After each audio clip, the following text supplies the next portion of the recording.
Serious, when was a time you interacted with a seemingly normal person, but later found out that they were not? I worked at Circuit City as a teenager and was helping someone looking at TVs. My boss called me over and said he needed me up front to help at checkout. Thought it was weird because there wasn't a line, but whatever. Turns out the guy I was helping was Drew Peterson, who has since been convicted of murder.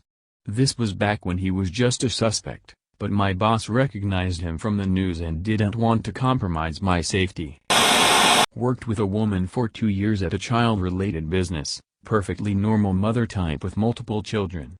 While we worked together, she was on vacation, took her youngest child, 2 years/0, out on a hike and stabbed him in the chest with a chef's knife. She then called 911 and frantically reported they had been mugged.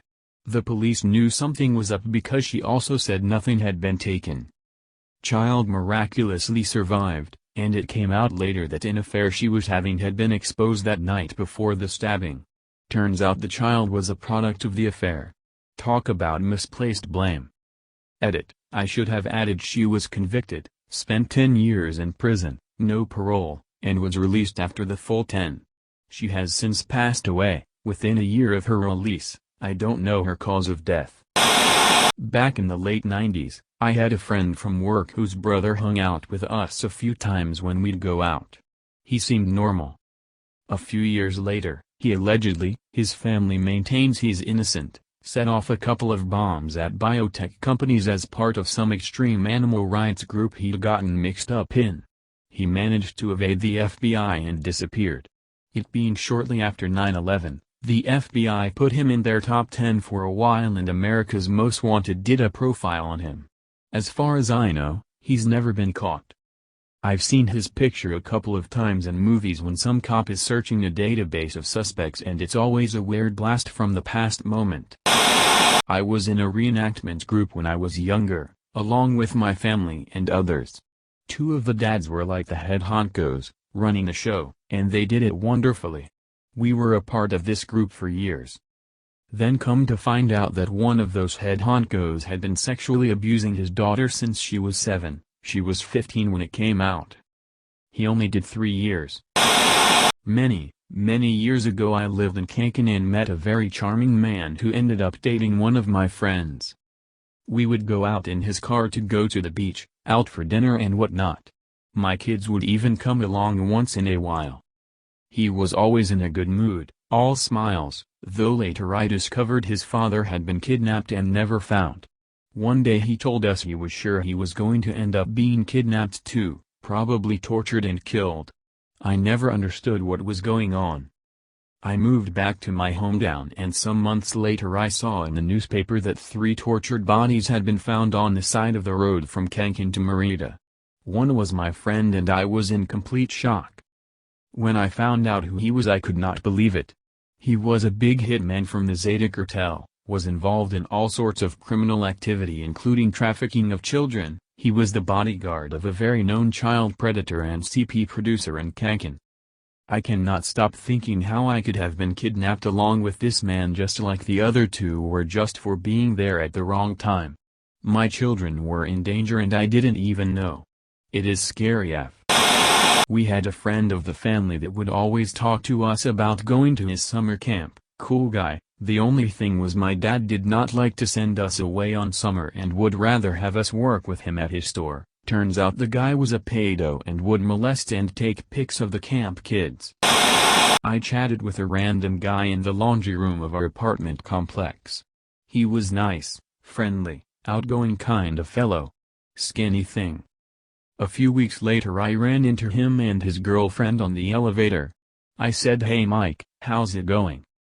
He proceeded to tell me how it was not going well for him. He'd been evicted from our apartment complex because he had like 8 people living with him, had been stabbed while he was on the bus coming home from an AA meeting, was recovering from the stab wound when his girlfriend, the one who was with him in the elevator at that very moment, broke up with him. His side piece was pregnant and the bitch in the front office wanted him to turn in his key ASAP. I was just kind of like cool. Well, see you around. I was flying freight to an island in the Caribbean. One day I landed and began to rush to unload the plane due to a storm being quite visible on the horizon.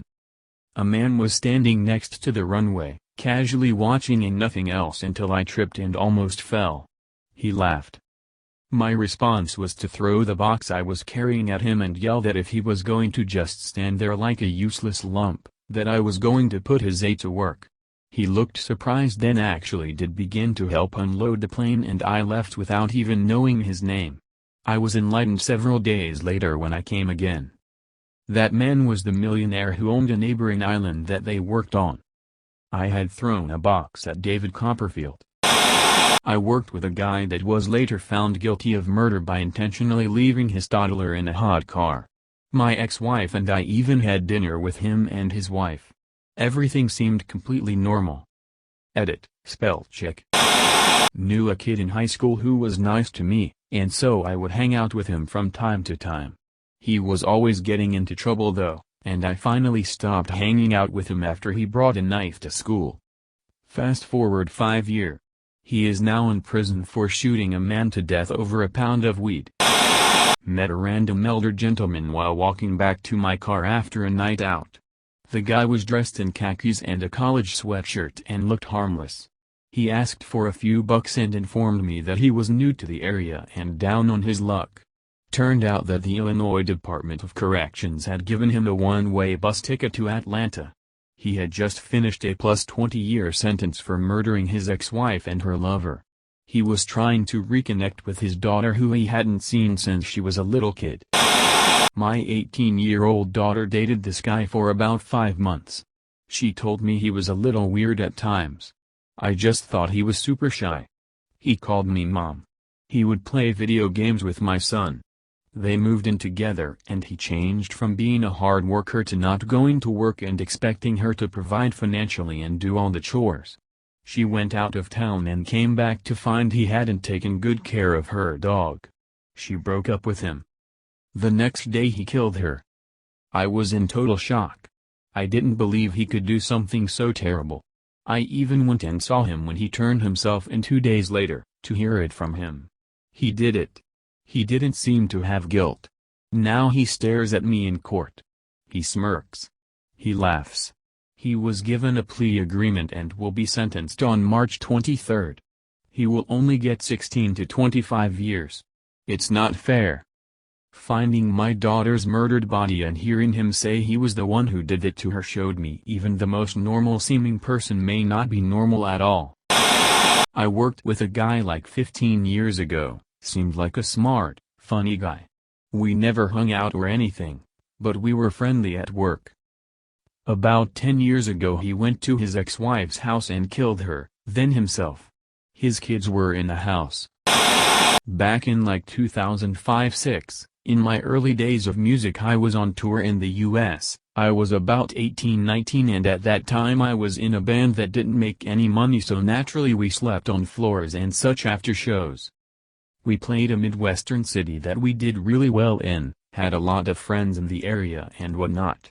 Next show was only 2 hours away, so we stay with a kid from the show that was a fan. I end up going off and spending most of the night with a girl I'd end up dating, but returned back pretty late.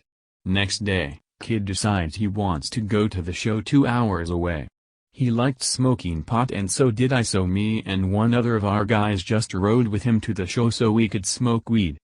Anyways, fast forward like 3 or 4 days later and we get a call from someone in that city letting us know the kid had been arrested, charged with murdering his dad and keeping him in the deep freeze of his house.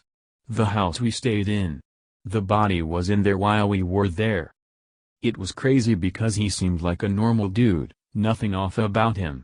Apparently his father was very abusive and there's a lot of nuances in the story, but either way, he still killed his dad with an axe.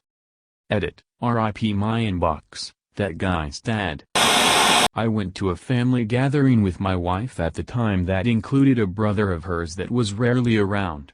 He was something of the black sheep of the family. It was my first time meeting him.